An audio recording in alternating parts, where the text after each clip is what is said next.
à la vérité. Pour moi, ce n'est pas d'un homme que je reçois le témoignage, mais je dis ceci, afin que vous soyez sauvés. Jean était la lampe qui brûle et qui luit, et vous avez voulu vous réjouir une heure à sa lumière. Moi, j'ai un témoignage plus grand que celui de Jean, car les œuvres que le Père m'a donné d'accomplir, ces œuvres même que je fais, témoignent de moi, que c'est le Père qui m'a envoyé. Et le Père qui m'a envoyé a rendu lui-même témoignage de moi. Et vous n'avez jamais entendu sa voix, vous n'avez pas vu sa face, et sa parole ne demeure point en vous, parce que vous ne croyez pas à celui qu'il a envoyé. Vous sondez les Écritures, parce que vous pensez avoir en elles la vie éternelle. Ce sont elles, les Écritures, qui rendent témoignage de moi, et vous ne voulez pas venir à moi pour avoir la vie. Seigneur, nous te demandons de nous aider à comprendre ta parole. Nous voulons l'assimiler, nous voulons la déglutiner, nous voulons l'avaler, Seigneur. Nous te demandons de nous aider à comprendre ce que le Saint-Esprit a à nous dire en cette heure merveilleuse dans laquelle nous sommes rassemblés. Bénis abondamment le prédicateur qui annonce la parole, oint sa bouche, trempe sa langue dans la coupe de sang, afin que nous puissions entendre non pas un homme, mais ce que la Bible déclare, ce que le Seigneur a à nous déclarer. Et nous prions ces choses dans le nom merveilleux de Christ Jésus. Amen. Et tout le peuple dit Amen. Amen. On peut s'asseoir, frères et sœurs. Dans le passage que nous venons de lire, on nous parle de 4 témoignages. 4 témoignages. Le témoignage de Jean-Baptiste, qui a parlé de Jésus. Les œuvres que Jésus a faites sont un témoignage qu'il a été envoyé de Dieu, parce que personne n'a pu faire les œuvres qu'il a accomplies. Il y a un 3e élément, le Père a rendu témoignage à son Fils à plusieurs reprises sur la montagne de transfiguration, au baptême, dans l'eau. Le Père a parlé audiblement en disant « Celui-ci, montrant son Fils, est mon Fils bien-aimé ». Le Père est le 3e témoignage. Et il y a un 4e témoignage qui s'appelle les Écritures. Les Écritures saintes, c'est la Bible. Du premier au dernier livre de la Bible, 66 livres. Et là, il y a le témoignage des Écritures. Il faut que je croie aux Écritures pour aller au ciel. 4 témoignages qui nous lient, je dirais, comme 4 ancres que les matelots ont lancés du navire en perdition.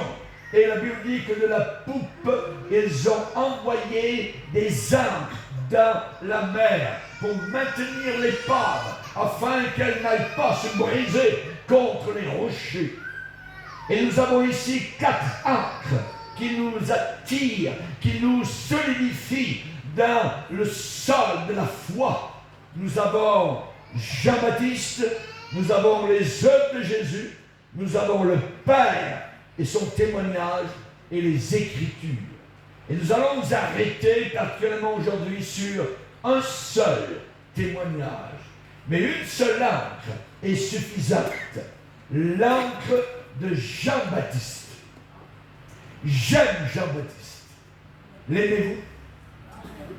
L'aimez-vous? Amen. Amen. Moi j'aime Jean-Baptiste. Alléluia. Pourquoi? Parce que Jésus a parlé de lui. Et il a dit, Jean était la lampe qui brûle et qui luit. Chaque mot de la Bible est inspiré par le Saint-Esprit. Beaucoup de personnes ont de la brillance, mais manquent de chaleur. D'autres ont un feu, voyez, et du zèle, mais ils n'ont pas d'intelligence. La Bible parle de ces gens-là en disant qu'ils sont zélés, mais sans sagesse, sans connaissance, sans intelligence. Jean-Baptiste avait les deux. Il avait l'intelligence et il avait le zèle. C'était un zélé. C'était un puissant homme de Dieu. La rue où nous habitons actuellement s'appelle la rue Jean-Baptiste. Son nom est encore sur nos rues dans le monde occidental. Parce que c'est un homme qui a marqué, qui évidemment a fait sa marque. C'est une voix qui a été entendue par le peuple. Maintenant, nous allons parler de la chaleur du christianisme. Généralement, aujourd'hui, on ne veut pas tellement en tenir compte. Et on en fait très peu de cas de la chaleur et du zèle.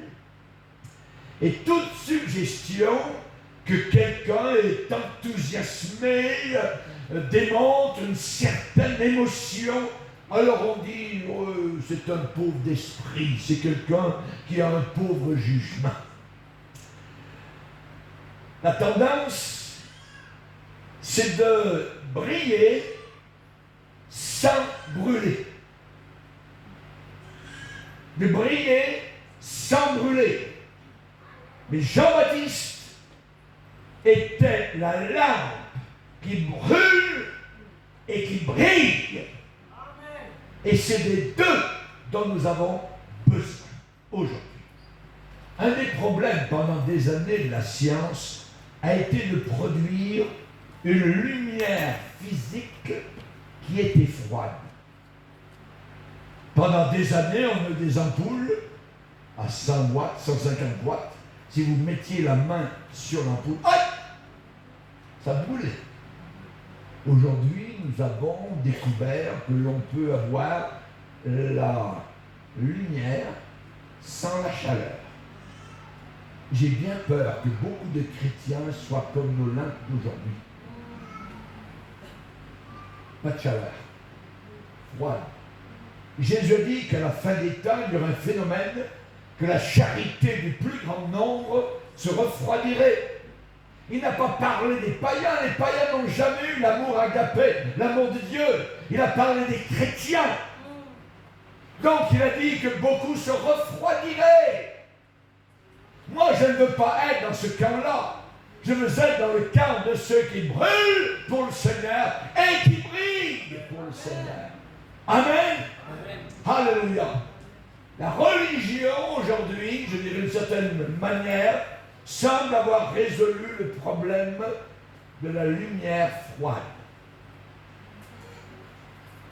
Les mots brûler, les mots feu, semblent aujourd'hui être totalement absents de notre lexique écuménique. Il n'y a pas de feu dans l'écuménisme, et c'est ça le problème.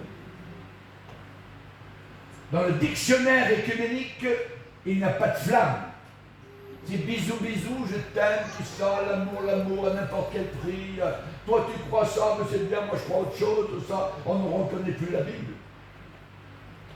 Si vous voulez briller et brûler, il va falloir que vous attachiez à ce livre.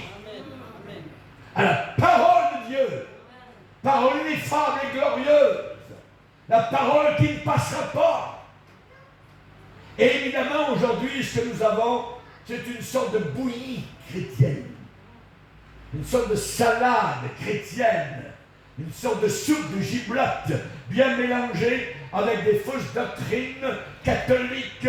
On peut mettre un peu de musulmans à l'intérieur, avec du théâtre hollywoodien à l'intérieur de l'église, avec la musique rock diabolique, avec la fumée dans l'église, avec les femmes qui dansent, ainsi de suite. On vient à l'église pour un show. On ne vient plus entendre la parole de Dieu.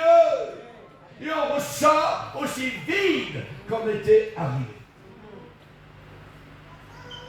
Chorégraphie insignifiante, cierge, médaille, Nous avons une église en Californie qui s'appelle Bethel Church.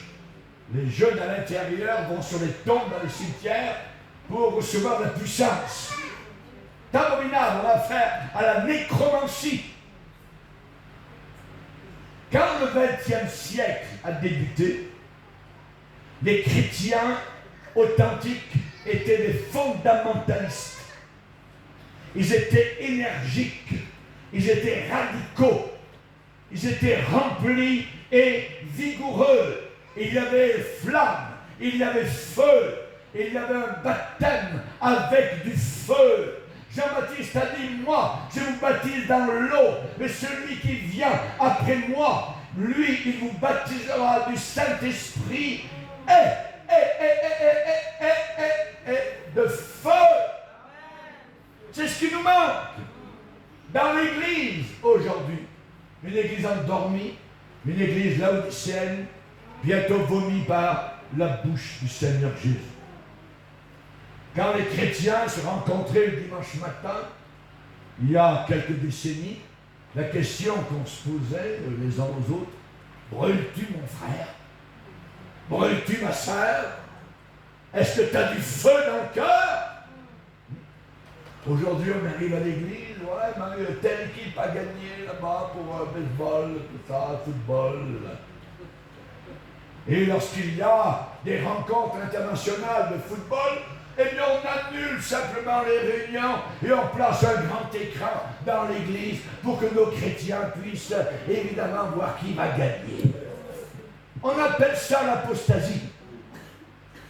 Imaginez l'apôtre Paul, un dimanche matin assis avec des chrétiens regardant et attendant de savoir qui va gagner le match de foot. C'est un exemple. C'est un exemple. Brûles-tu ma soeur? Brûles-tu mon frère pour le Seigneur? Ou bien tu brûles pour Jésus-Christ, ou bien tu brûles pour le diable. C'est l'un ou l'autre. La Bible dit, le sel de ta maison me dévore. Sommes-nous zélés? Avons-nous le feu? Lorsque les chrétiens remplis du Saint-Esprit se rencontraient auparavant, l'influence de cette chaleur spirituelle était ressentie tout autour. Quand vous touchez Dieu, vous touchez du feu. La Bible dit, notre Dieu est un feu dévorant. Vous touchez du feu. Lorsque Daniel, dans l'Ancien Testament, a vu Dieu sur son trône, l'ancien des jours, il dit un fleuve de feu sortait du trône. Est-ce que ce fleuve vous a atteint? Romains 12, le même chapitre dont nous avons commencé la lecture tout à l'heure, déclare « Soyez zélés, soyez fervents d'esprit. » Il faut que ça boue quelque part. Isaïe, le prophète, brûlait pour le Seigneur. Isaïe a dit, notre âme soupire après ton nom, mon âme te désire pendant la nuit. Que faites-vous pendant la nuit?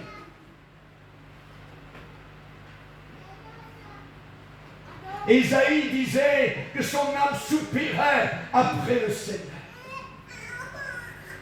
Il y avait chez Isaïe une compulsion, il y avait une contrainte. Et on peut retracer cela, parce qu'un jour le Seigneur lui-même lui est apparu dans sa gloire. Et il a vu le Seigneur sur un trône très élevé. Et les pans de la robe du Seigneur remplissaient le temple de Jérusalem. Les colonnes du temple étaient secouées sur leur base. Et il a dit, je suis un homme perdu, mes yeux ont vu le roi.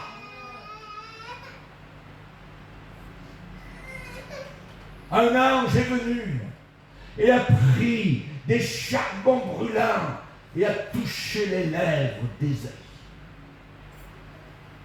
Des pierres brûlantes. Est-ce que c'est Pierre ou la pierre t'a touché les lèvres? Il y a une pierre qui s'appelle Jésus. Amen. Et quand elle nous touche, nous devenons brûlants pour le Seigneur. Alléluia. Ça a touché la vie d'Ésaïe, ça a touché sa bouche. Et sans cela, monsieur, madame, nous n'avons pas une très grande autorité dans le monde. Il faut brûler pour le Seigneur, pour influencer ce monde. Perdu. Une chose est certaine, c'est que les gens qui marchent avec Dieu, les gens qui s'approchent plus près de Dieu, sont des gens chaleureux. Ils ne sont pas tièdes. Sont des gens au cœur généreux, au sourire accueillant. Ils réchauffent votre cœur. Ils sont cordiaux. Et vous arrivez et vous dégelez. Ça vous dégèle. S'il y a de la glace, ça fond en leur présence. Ces gens-là ne sont pas mitigés. Ces gens-là ne sont pas distants. Ce sont des vierges sages qui ont non seulement la lampe, mais qui ont l'huile dans la lampe, et l'huile brûle. Ils n'ont pas de visage fermé. Ils ne jouent pas à un jeu de dimanche matin. Absolument pas. Un jour, j'ai été en procès religieux. Un pasteur m'a emmené devant une cour de justice religieuse. Des pasteurs qui m'ont haïssé. Pas de problème, on y va. Et à la fin, avant qu'ils me mettent dehors de leur mouvement, on m'a posé la question, Pasteur Bourgier, voulez-vous dire quelque chose avant qu'on termine?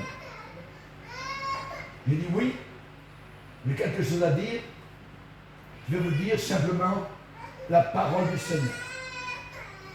Dans la Bible, il est écrit, je hais les hommes indécis. Une autre version dit, je déteste la duplicité. Parce que ces gens-là, religieux, ne voulaient pas prendre position pour la parole de Dieu, pour la vérité, mais voulaient évidemment faire autre chose, moderniser l'évangile et le rendre un peu hollywoodien pour notre génération, pour essayer de gagner des hommes. Vous ne gagnez pas des hommes avec Hollywood. Vous ne gagnez pas des personnes au Seigneur avec des showbiz. C'est le sang, c'est la conviction de péché.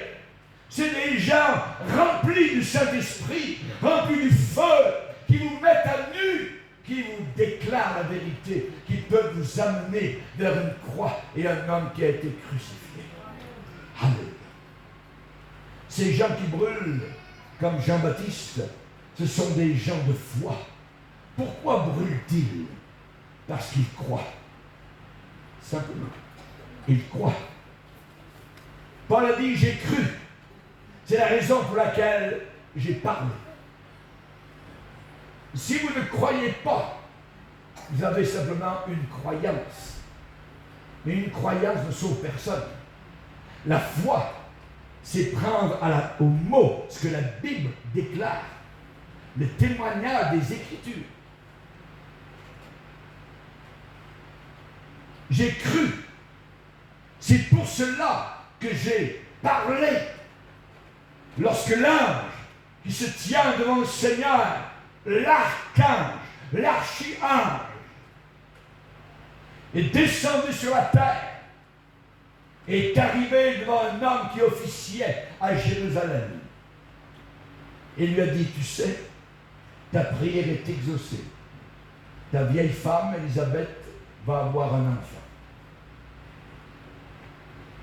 Cet enfant sera grand devant Dieu.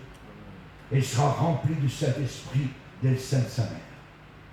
Il ramènera les pécheurs au Seigneur. Le vieillard qui est officier, qui était religieux, a dit ouais, est-ce que ça peut vraiment arriver? L'ange l'a regardé Et il lui a dit, je me tiens devant Dieu. Parce que tu n'as pas cru, tu seras muet. Bon. Et quand il est sorti, on lui a posé des questions. Tu es resté pas mal longtemps, pourquoi? Tu es devenu muet. Quand vous ne croyez pas, vous êtes muet. Vous ne parlez pas devant l'erreur. Lorsqu'on vous dit, ben moi j'ai ma religion, mais je crois en Jésus, tout ça, vous ne dites rien. Vous acceptez le mensonge. Et ça, c'est très dangereux. Parce que ça nous emmène loin du Seigneur. Ça nous éloigne. La Bible dit, parce que les gens de la fin des temps n'ont pas eu l'amour pour la vérité. Dieu leur envoie une puissance d'égarement pour qu'ils croient au mensonge. J'aimerais vous rappeler ce que Jésus a dit. Si quelqu'un n'est pas né de nouveau, il ne peut pas entrer dans le ciel. Depuis quand le pape est né de nouveau?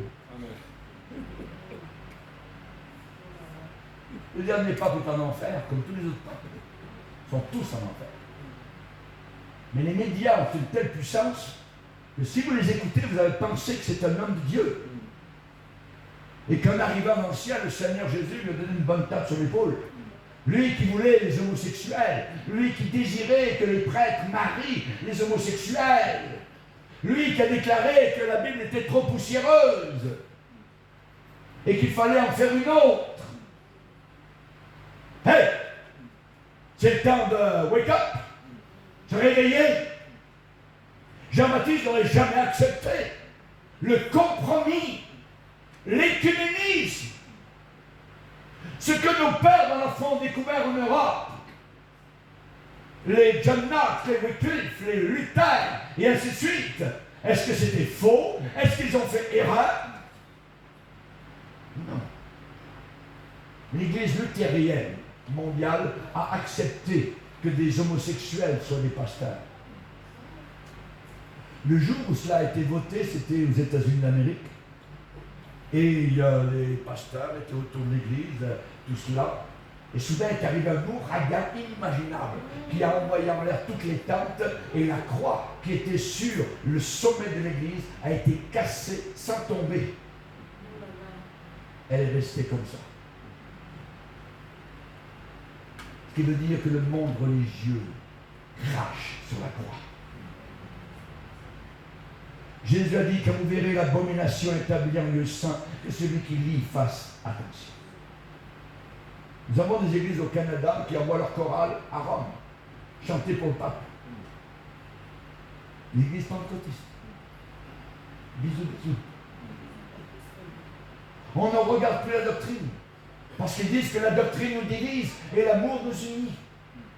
Quel mensonge! Le serpent est en train de s'immiscer à l'intérieur de l'Église. Ce que nous devons voir, c'est l'amour de la vérité. Uniquement la vérité libère.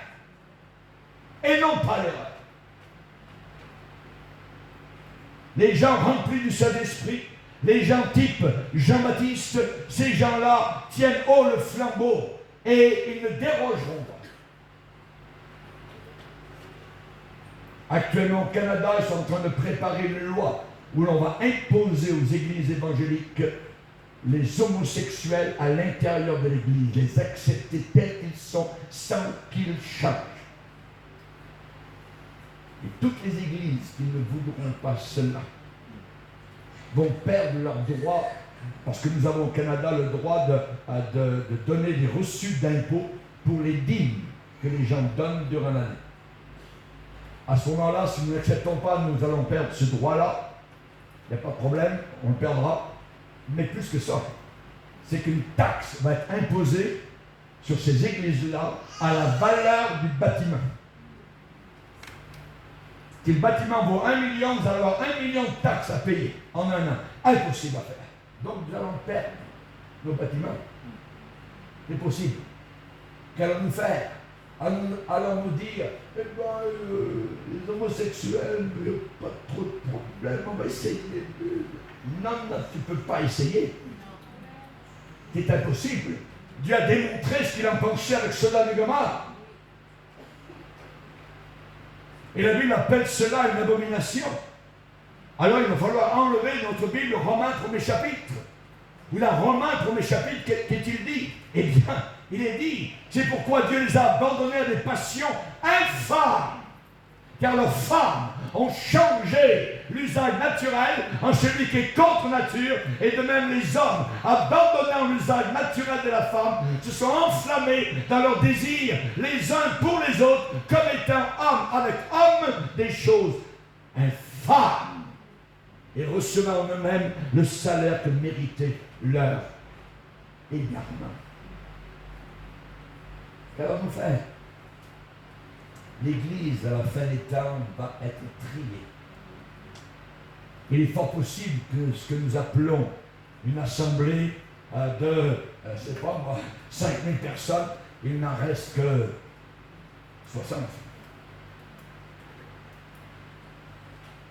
Les gens ne sont pas prêts à payer ce prix. Ils sont prêts à faire des compromis. Mais qu'est-ce que Jésus a dit? Si quelqu'un a honte de moi et de mes paroles devant les hommes, j'aurai honte de lui devant mon Père. Il va falloir qu'on se tienne debout. Il va falloir commencer à brûler quelque part. Il va falloir commencer à briller quelque part. Ouais, t'es vieux jeu, tu crois encore à ça? Aujourd'hui, il faut qu'on soit dans la même religion, tout ça. N'oubliez pas qu'une seule religion est en train de se former sous nos yeux, qui sera en plein essor durant la grande tribulation après notre départ au ciel. Et ce départ au ciel va se faire soudainement. Quand maintenant vous mettez la tête sur l'oreiller le soir, priez le Seigneur en disant, Seigneur, peut-être si l'enlèvement arrive cette nuit, je veux monter au ciel. Amen.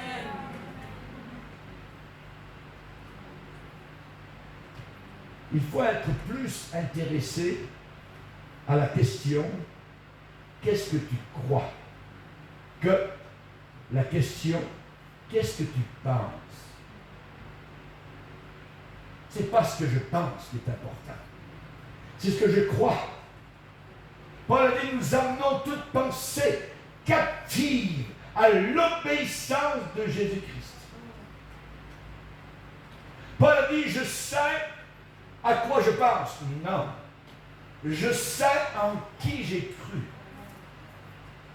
En qui j'ai cru. Zacharie, l'ange lui a dit, tu seras muet parce que tu n'as pas cru. Beaucoup de gens sont des chiens muets. Un bon chien de garde aboie. Quand l'ennemi arrive la nuit ou le voleur, il réveille toute la maison. Aujourd'hui, nous avons dans nos églises évangéliques des pasteurs qui sont des chiens muets. Ils n'aboient pas. On leur a donné des paquets de billets de banque, voyez, ils sont tellement remplis de billets de banque et d'argent, de salaire, qu'ils ne peuvent plus dire la vérité.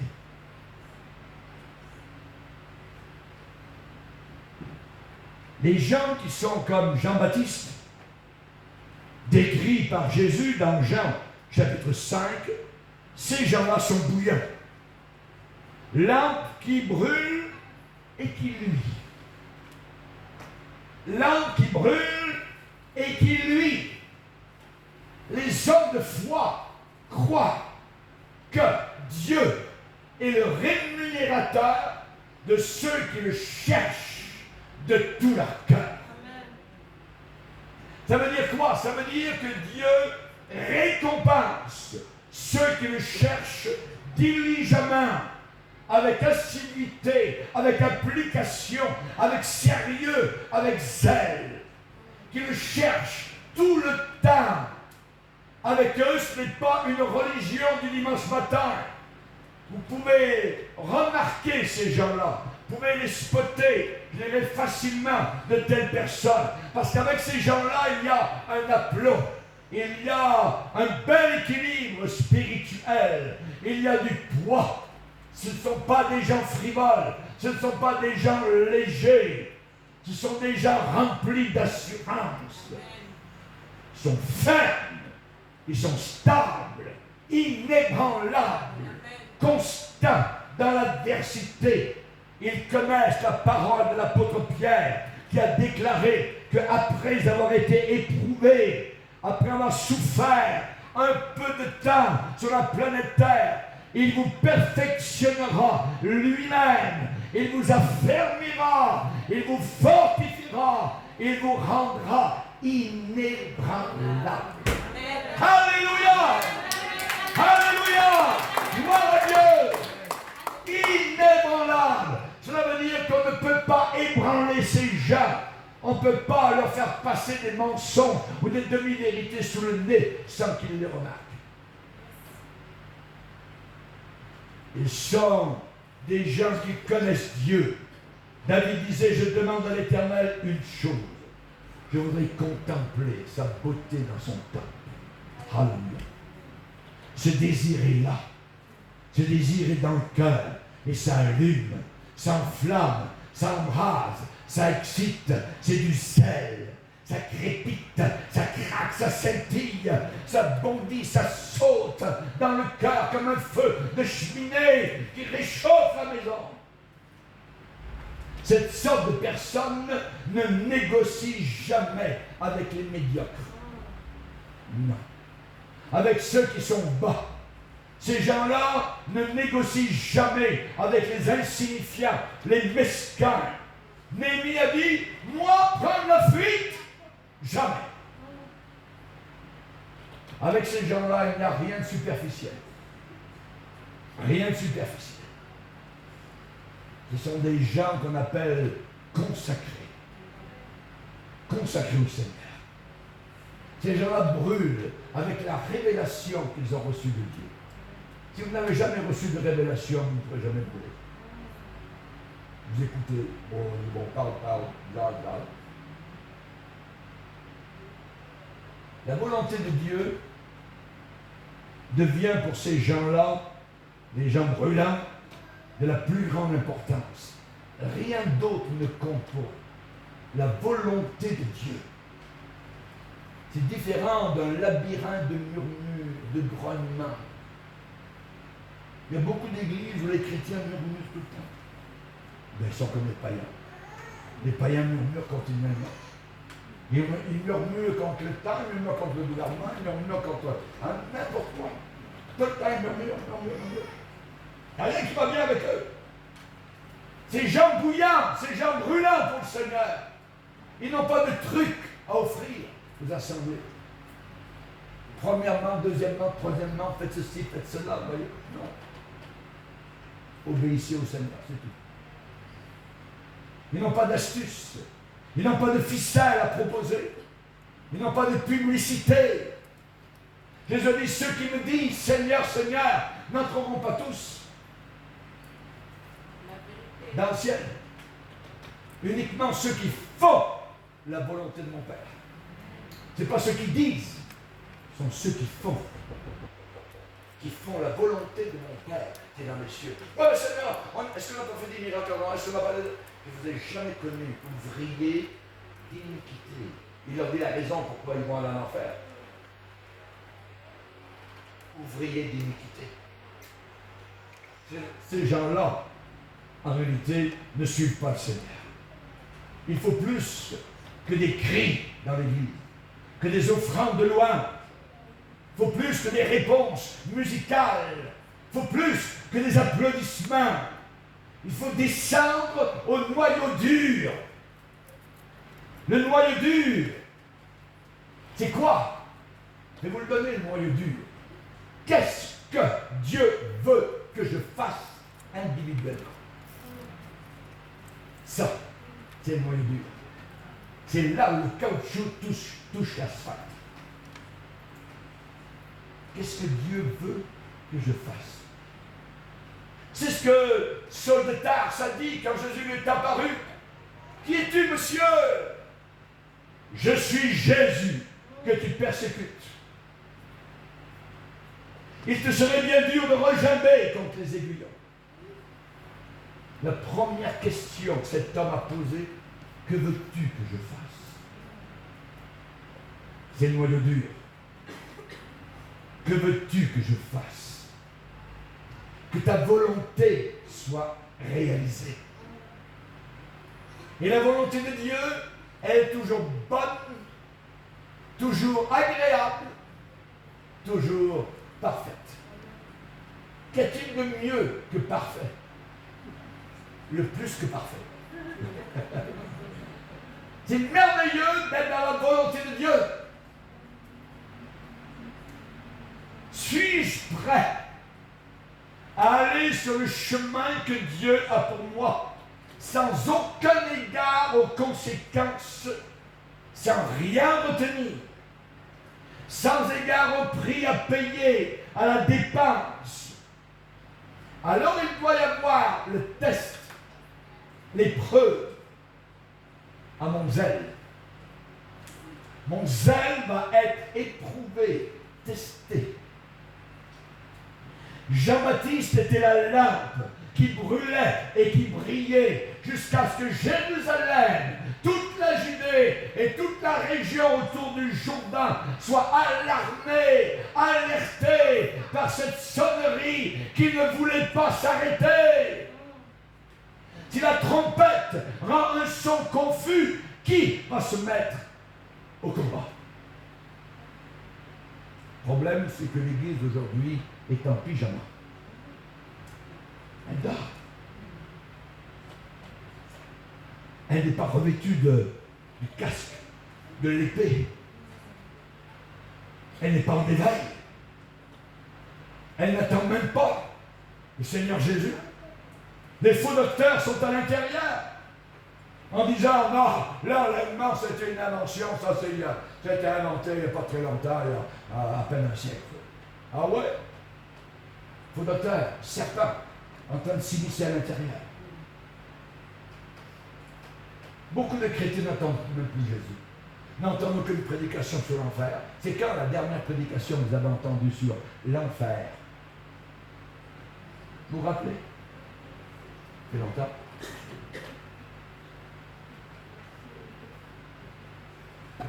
Jean-Baptiste était une sonnerie. Elle ne s'arrêtait pas. Qui nous a appris à fuir la colère à venir? Quel message! Même Hérode est venu avec son cheval noir, bien brossé. Il écoutait là-bas Jean-Baptiste dans le canyon du Jourdain. Il ne parle pas comme les autres. Il est différent de nos gens religieux dans le temple à Jérusalem. Ouais, on pourrait peut-être l'écouter un peu, qu'est-ce qu'il a à dire. Personne n'a accusé Jean-Baptiste d'être illettré. Personne. Mais les militaires l'ont consulté. Hey Jean, qu'est-ce qu'on doit faire? Qu'est-ce que le Seigneur dit que nous fassions? Contentez-vous de votre sol. Ne volez personne. C'est vers Jean-Baptiste qu'ils allaient. Ils n'allaient pas vers les gens religieux pour leur poser des questions. Ils sont allés vers Jean-Baptiste. Il y a un verset assez merveilleux dans la parole de Dieu, dans l'évangile de Luc, où il est déclaré ce passage du temps des souverains sacrificateurs, des prêtres religieux, Anne et Caïphe à Jérusalem. La parole de Dieu fut adressée à Jean, fils de Zacharie, dans le désert. Ce qui veut dire que Dieu a passé par-dessus tout le système religieux et il est allé vers un seul homme là-bas dans le désert. Et c'est lui qui a réveillé le pays. Jean-Baptiste. Grand, il sera. Rempli, il sera du Saint-Esprit. Il ramènera le peuple. Le monde académique lui a posé des questions. Que faire? Que faire? Il a répondu, produisez donc du fruit digne de la repentance. Et ne prétendez pas dire en vous-même, oh, nouveau temple, Jérusalem, oh, non, non, non, non. Produisez donc du fruit digne de la repentance. Il a conseillé le monde militaire, ne commettez pas d'extorsion ni de fraude, ne violentez pas les gens, n'accusez personne faussement. Et Jean dit, moi je vous baptise dans l'eau, mais celui qui vient après moi, je ne suis même pas digne de délier la courroie de ses sandales. Lui, il vous baptisera du Saint-Esprit et de feu. Nous avons besoin du feu du Saint-Esprit dans ces derniers jours. Et ce feu brûlait tellement dans le cœur de Jean. Ce feu se communiquait aux gens les plus durs, les plus froids, jusqu'à ce que les multitudes confessent leurs péchés, les avouent et les délaissent. C'est le feu de l'esprit qui a fait ça. Et Jean-Baptiste a reçu tout un compliment parce que certains sont venus le voir et sont demandés, hey, n'es-tu pas le Christos, le Messie? Il dit non, je suis simplement une voix qui crie dans le désert. Voilà, c'est quoi ton ministère? Mon ministère, c'est la voix qui crie dans le désert. Alléluia. Le roi Hérode et sa femme adultère ont été tellement brûlés, roussis, desséchés par la chaleur du message de Jean-Baptiste qu'ils l'ont mis en prison. Jean-Baptiste avait dit, il n'était pas permis d'avoir la femme de ton frère. Oh, madame n'a pas aimé ça. Et au jour de l'anniversaire de Hérode, eh bien, cette poufiasse a demandé la tête de Jean-Baptiste sur un plat. Imaginez. Hérode a fait couper la tête de l'homme de Dieu. Pourquoi? Pour faire refroidir, pour humidifier un peu, pour éteindre la flamme qui venait lécher son péché, écraser, dévoiler, brûler son âme. Et nous qui arrivons à la fin des temps, si proches de l'enlèvement, allons nous substituer, mettre à la place de cette sorte de chaleur spirituelle des services de théâtre. Des services de théâtre dans l'église. Voyez, des consultations psychologiques avec tant de l'heure à payer. Couchez-vous sur le divan, monsieur, racontez-moi votre passé. Le vrai chrétien dit mon passé, il est englouti, parce que je suis une nouvelle personne dans Jésus-Christ. Amen. Alors nous substituons à ce feu puissant la musique de l'enfer, les lumières qui tournent en haut et tout ça. Et nous avons des églises maintenant qui sont des salles de danse. On a commencé les grandes églises au Canada et aux États-Unis à toutes les peindre en noir. Tout noir. Un dernier club. Les sémantiques. On veut jongler, on veut hypnotiser. À la bénie, on dit c'est le Saint-Esprit. C'est tout des mensonges. Et je vais vous répéter une chose. Tout ce qui est nouveau est faux. Tout ce qui est nouveau est faux. Parce que nous avons le corpus doctrinal de la parole de Dieu et nous avons nos pères qui nous ont laissé un message qui dit sola scriptura. Ils sont sortis des églises catholiques, ainsi de suite. Et au début, ils sont arrivés même dans les églises, puis c'était des catholiques. Ils sont montés avec des échelles dans des statues et avec des cordes et les ont envoyés par terre. Toute l'Europe a été bouleversée. Mais des milliers d'âmes ont été sauvées. Alors Satan a donné à cette église apostate, catholique, romaine, la contre-réforme pour essayer de montrer que encore c'est eux qui avaient la vérité totale. Une église apostate depuis des siècles. Saint-Pierre de Rome a été bâti sur l'argent de mensonge. Vous savez comment Saint-Pierre de Rome a été bâti? Comme c'est beau, c'est merveilleux, les gens vont avoir pas des photos, Saint-Pierre de Rome, c'est merveilleux. Vous savez comment ça a été bâti?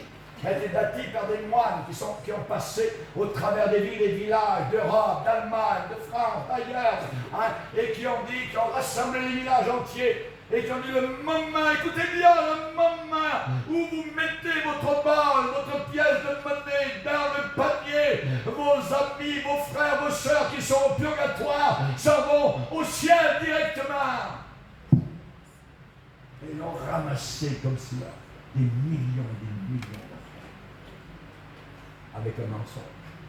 Saint-Pierre de Rome est bâti sur le mensonge et ça ne peut pas résister. Tout va tomber, tout va s'écrouler. La Bible dit que la sagesse d'un homme fait briller son visage. La sagesse d'un homme fait briller son visage. Il n'y a rien de mal à briller. Absolument pas.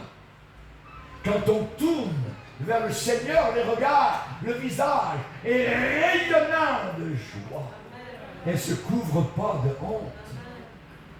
Non, il n'y a pas de honte. Marche avec Dieu.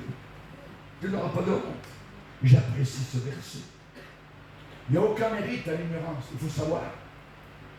Les gens disent, ouais, je ne veux pas savoir. Il faut savoir. Parce que Dieu dit, mon peuple périt faute de connaissance. Il faut savoir. Il n'y a aucun espoir dans la monotonie morbide et stupide, religieuse. Nous les croyants, nous devons montrer le chemin. Nous devons être en tête. Nous avons en nous un esprit supérieur. Daniel avait le Saint-Esprit en lui. Il avait dit qu'à Babylone, il avait l'Esprit de Dieu supérieur. Supérieur. Lorsque tu obéiras à mes commandements, tu seras la tête et non la queue. C'est ce que Dieu déclare. Le visage de Moïse brillait quand il est redescendu de la montagne. Et les enfants d'Israël ne pouvaient pas fixer les regards sur le visage de Moïse tellement ça brillait. Comme un soleil. Il avait parlé avec Dieu. Il était resté 40 jours avec le Seigneur sur la montagne. Elle lui dit que les gens ne peuvent pas regarder son visage à cause de la gloire de son visage. Il y a la combinaison de briller et de brûler qui pénètre le péché. Qui pénètre le péché. Hey, Caïn, pourquoi as-tu le visage abattu? Certainement, si tu agis bien, tu vas relever la tête. Mais le péché se couche à ta porte. Toi, domine sur lui. Il n'a pas dominé. Il s'est laissé dominer. Et un jour, il a vu son frère. Il était rempli de jalousie parce que Dieu le bénissait et il a pris une pierre, quelque chose, et il a tué son frère. Ses mains étaient pleines de sang. Dieu lui a dit, hé Caïn, où est ton frère?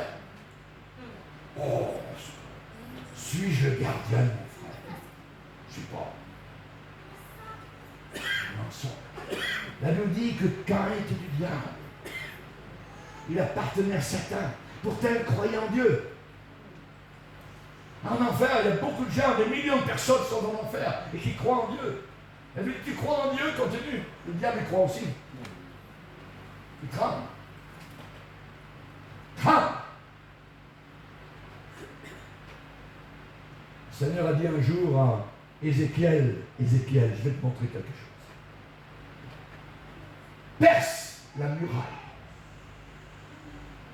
Tu vois la muraille du temple à Jérusalem? Perce-la. Vous savez ce qui est arrivé? Il dit, le Seigneur me conduisait à l'entrée du parvis. Je regardais, il y avait un trou dans le mur. Et il me dit, fils de l'homme, perce la muraille. Je perçais la muraille. Et voici, il y avait une porte. Et il me dit, entre. Et regarde bien. les méchantes abominations qu'ils commettent ici. J'entrais, je regardais, et voici, il y avait toutes sortes de figures de reptiles, de têtes, de bêtes abominables, et toutes les idoles de la maison d'Israël peintes sur la muraille tout autour. Des choses diaboliques à l'intérieur du temple du Seigneur. 70 hommes, des anciens de la maison d'Israël, au milieu desquels était Jazania, fils de Shaphan, se tenaient devant ces idoles, chacun dans son soir à la main, devant les idoles. Et il me dit, fils de l'homme, vois-tu ce que font dans les ténèbres les anciens de la maison d'Israël, chacun dans sa chambre, pleine de figures? Regarde ce qu'ils font. Puis ensuite, ils vont à l'église, ils vont gérer des anges. Car ils disent, l'Éternel ne nous voit pas. Et il me dit, je vais te montrer d'autres grandes abominations. Et ensuite, le Seigneur lui a montré, perce la muraille, regarde ce qui se passe.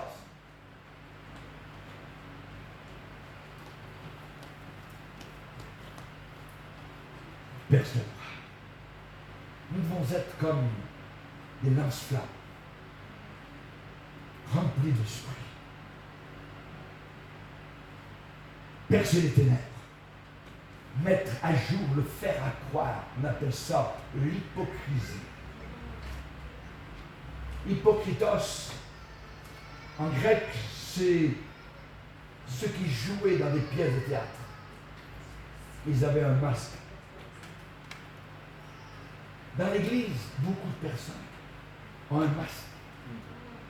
Dès qu'ils sortent de l'église, c'est d'autres personnes.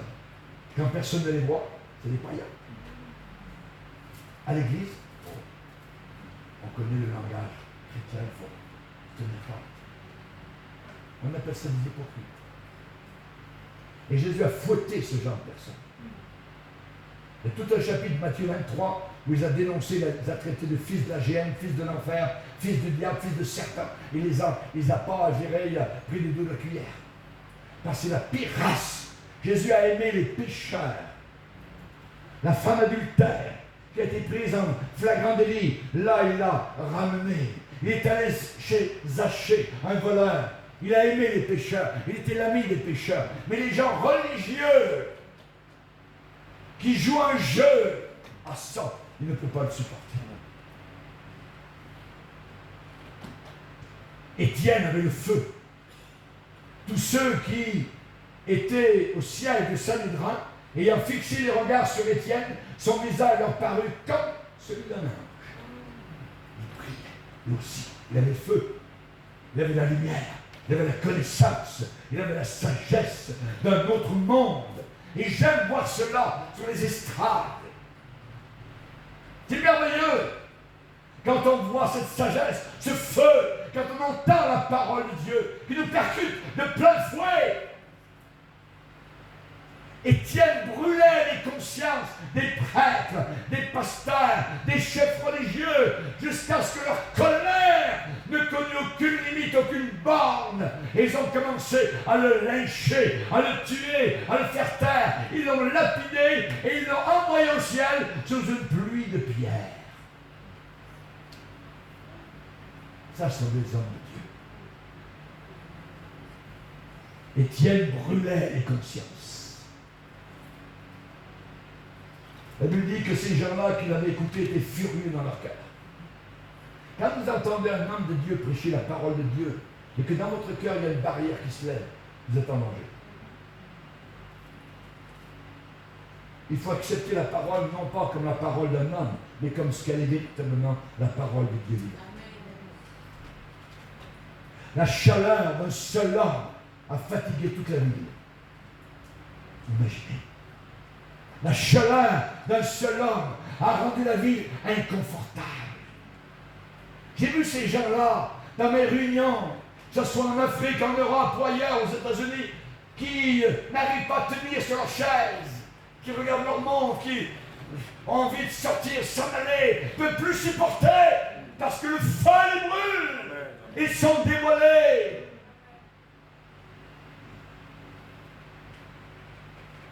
Étienne faisait suer tout le monde.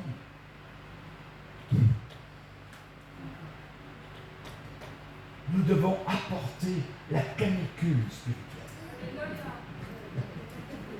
Alléluia. Gloire au Seigneur. Que Dieu soit béni. Soyez bouillants. Soyez bouillants. Alléluia. Les gens, ce qu'ils disent de ces gens-là, qu'ils disparaissent, qu'ils s'en vont. On ne veut plus le voir. Qu'on puisse respirer un peu. La pression est trop forte. Ces gens-là, savez-vous qui sont leurs frères? Les démons. Leurs frères sont les démons. Les démons ont dit, Jésus, ne viens pas nous tourmenter. Jésus est arrivé, il a chassé des démons d'un homme, et les gens de la ville sont sortis et n'ont pas pu supporter la canicule spirituelle que représentait Jésus.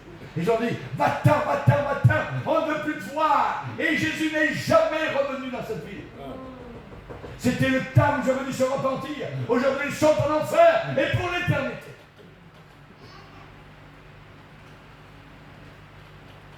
Les apôtres brûlaient. Et ils ont fait leur chemin au travers de villes comme les nôtres, idolâtres. Ils ont fait leur chemin au travers d'une culture païenne qui empestait la convoitise. J'ai visité Pompéi. Les maisons qui ont été brûlées par Vesuvio. C'est un jugement de Dieu. Quelle ville corrompue. J'ai prêché à Napoli et j'ai dit, lundi prochain les frères, j'aimerais visiter Pompéi. Pas de problème, pasteur, on vous amène à Pompéi. C'est à côté de Naples. Il y a quelqu'un qui nous faisait visiter et il avait la main sur un mur. Ça. Au bout d'un moment, il dit, vous savez, chers amis qui regardaient, ici c'était une ville totalement corrompue. Il a baissé la main. Et sur le mur, c'était un pénis d'homme qui était incrusté. Il y avait des bordels avec toutes sortes de choses, c'était abominable. Abominable. Mais un beau jour, tiens, la montagne là-bas, comment ça finit? Toute la ville est morte. Ceux qui sont allés dans la mer ont péri aussi.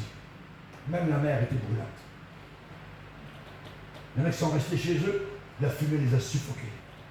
Il y en a un, on le voit encore, qui a un sac d'argent. Et il est là, il est mort avec son sac d'argent. Il tenait ça contre lui. Que servirait-il à un homme de gagner le monde entier s'il perd? S'il perd sa vie éternelle, sa place au ciel. Les apôtres brûlaient et une génération entière a été transformée. C'était un feu trop chaud que l'enfer n'arrivait pas à éteindre.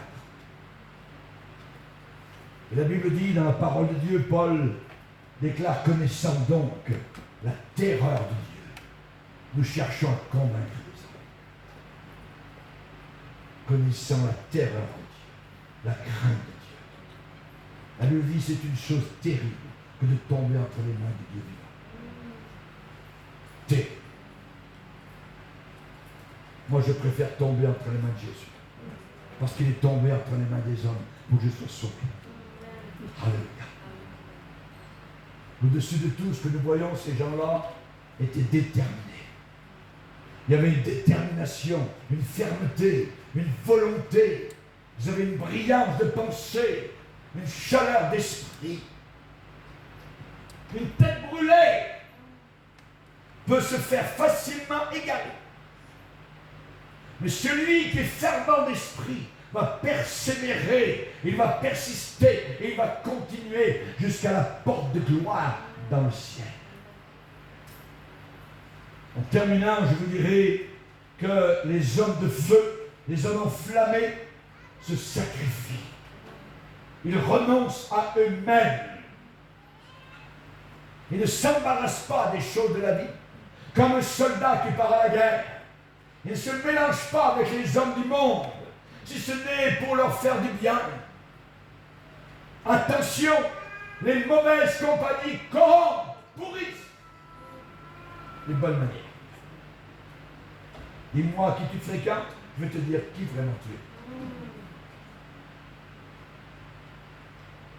Je terminerai en vous disant que la loi de Lévitique sur le feu était simple. Le feu ne s'éteindra pas. Le feu ne doit pas s'éteindre. Il faut le rester, qu'il soit l'alimenter, qu'il soit alimenté continuellement, jour et nuit, par la puissance du Saint-Esprit. Les réunions sont importantes. La prière est importante. La lecture de la parole de Dieu est importante. Alléluia. Et Paul a donné le mesurage du chrétien et il eut zèle et non de la paresse. Alléluia. Paul a produit cette sorte de chrétiens partout où il passait. Des chrétiens zélés qui ont suivi l'exemple de l'apôtre Paul. Jean-Baptiste, la lampe qui brûle et qui luit. Ésaïe brûlait, Moïse brûlait, Esther a brûlé, Étienne brûlait, Néhémie brûlait, Paul, Amos, Jonathan, David, Daniel, Noé, l'apôtre Pierre, Jean-Hus, Savonarole, John Knox, Marie Durand, John Wesley, Jean à Patmos, Blandine à Lyon dans les arènes, renie Jésus, elle n'a jamais renié, les cornes des taureaux l'envoyaient en l'air. Et finalement, il n'arrivait pas à la tuer. Et un soldat romain a sorti son épée et l'a achevée. Elle disait devant la foule dans l'arène, à Lyon, en France, je suis chrétienne, je suis chrétienne, je suis chrétienne. Amen. Gloire. Amen. Je veux la voir dans le ciel. Je veux aller rencontrer Blandine. C'est ma sœur. Elle est allée jusqu'au bout. Allons jusqu'au bout, frères et sœurs. Seigneur, nous te demandons pardon pour notre manque de feu. Nous te prions que tu puisses transformer notre tiédeur en bouillonnement de sagesse, de puissance, de témoignage, de pureté, de sainteté. Aide-nous, s'il te plaît, dans ces dernières heures, ces derniers balbutiements de ce monde qui s'en va à la perte. Nous te prions de nous garder vaillants et courageux jusqu'à la fin, fidèles à ta parole. Comment le jeune homme rendra-t-il pur son sentier en se dirigeant d'après ta parole? Je serre ta parole dans mon cœur afin de ne pas pécher contre toi. Merci Seigneur. Au nom de Jésus, Amen et Amen. Et tout le peuple dit Amen. Amen. Lève-moi ça, mon Seigneur.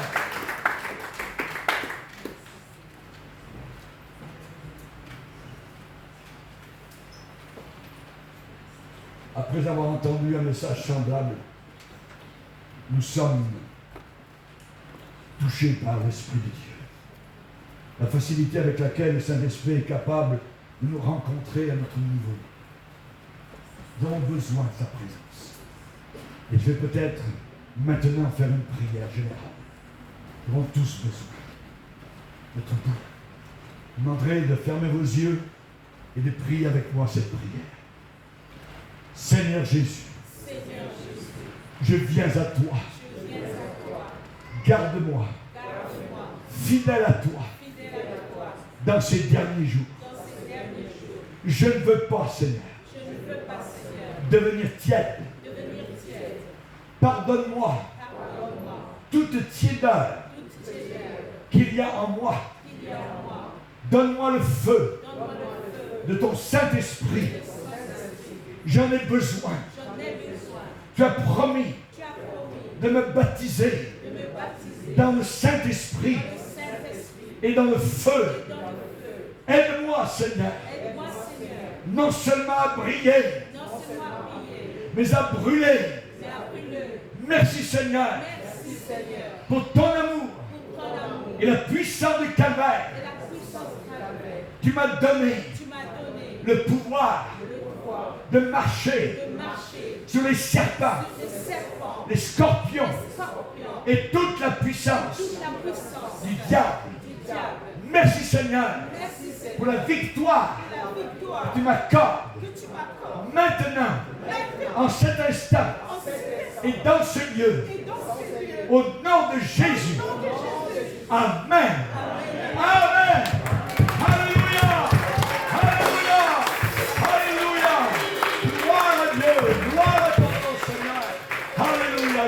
Seigneur quelques instants. Glorifions-le, adorons-le, bénissons-le pour la victoire qui nous accorde. Alléluia. Que le feu brûle les péchés, brûle les scories, brûle les liens. Alléluia. Merci Seigneur. Merci Père. Dans le nom de Jésus, à toi et à toi seul, revienne la gloire. Amen. Amen. Alléluia. Gloire à Dieu.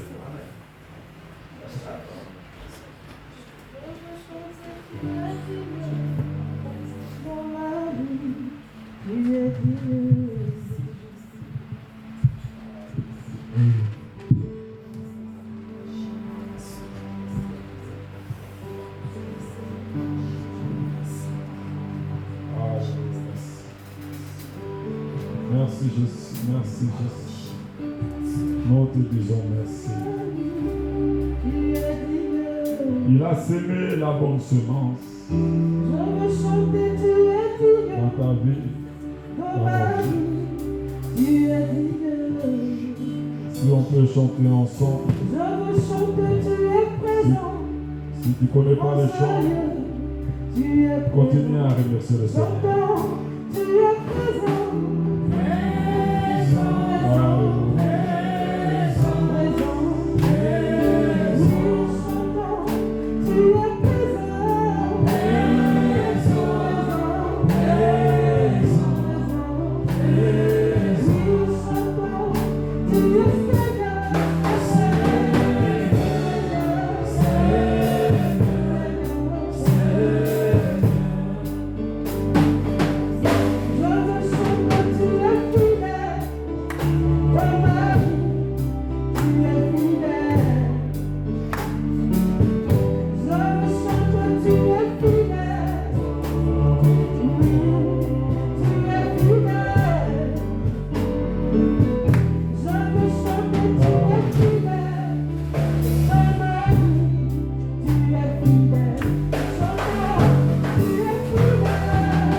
C'est merveilleux, non?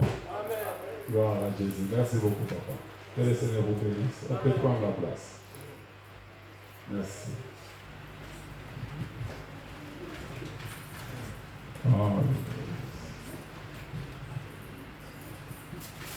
Le premier verset que nous avons vu, on nous a dit de donner notre vie et la louange aussi, c'est important.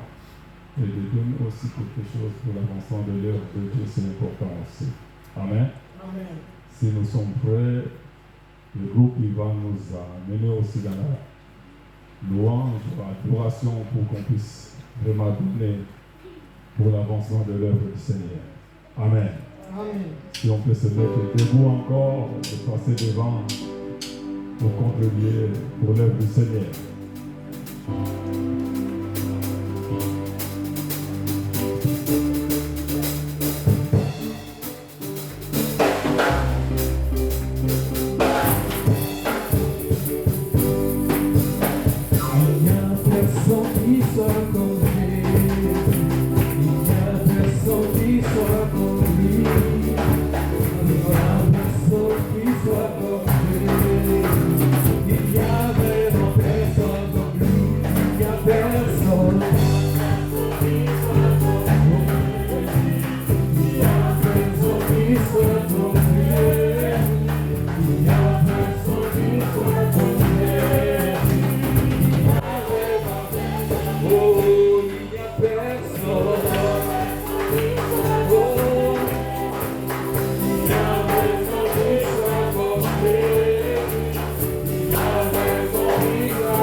Amen.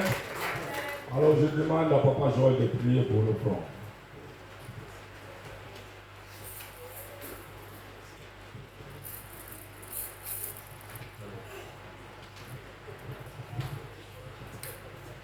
Prions. Seigneur, nous te remercions pour cette soirée que tu nous as donnée cet après-midi. Merci pour cette offrande, que chacun soit béni en ton nom, Seigneur. Nous te remercions, toi, parce que toi, tu as donné à chacun pour te redonner, pour donner à ton Église. Nous te louons, nous te bénissons. Amen. Amen.